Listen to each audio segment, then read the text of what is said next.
দুপুরে বাংলাদেশে আর শুরুতেই জানিয়ে দেব শিরোনামগুলো। ভোর 4টায় ডিফেন্ডিং চ্যাম্পিয়ন আর্জেন্টিনার মুখোমুখি হবে নবাগত কেপ ভার্দে। মেসিদের সামনে ব্লু শার্কসদের মূল শক্তি গোলকিপার ভোসিনিয়া। যাচাই ছাড়াই সই হয়েছিল চট্টগ্রাম সিটি কর্পোরেশনের মোনো রেল প্রকল্পের সমঝোতা। 30,000 কোটি টাকা লোপাটের চেষ্টা, বিডাকে দোষারোপ। আমি অভিযোগটাও স্বীকার করবো, মানে যেগুলো লিখছে আসলে সেটা আমি সেরকম নাই, আমি পাওয়া অ্যাটর্নি দেওয়া হয়নি। নিয়োগ করার পর থেকে সম্পূর্ণ দায়িত্ব বিডার কাছে চলে গেছে, এটা according to rules, Bangladesh government rules.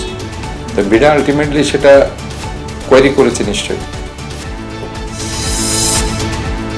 থমথমে কক্সবাজারের টেকনাফ সীমান্ত ওপারে গোলাগুলি আর বিস্ফোরণের পর আতঙ্কিত স্থানীয়রা। রোহিঙ্গা অনুপ্রবেশ ঠেকাতে সতর্ক অবস্থানে বিজিবি। বেশিরভাগ মার্চেন্ট পয়েন্টে বাংলা কিউআর কোড প্রতিস্থাপন, লেনদেনে ভালো সাড়া, ব্যবসায়ীদের জন্য বেড়েছে লভ্যাংশের হার।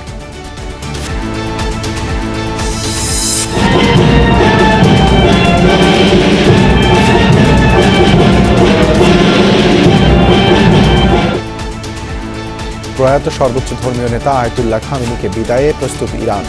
দেশ জুড়ে নানা আয়োজন, লাখ লাখ মানুষের যোগ দেওয়ার সম্ভাবনা।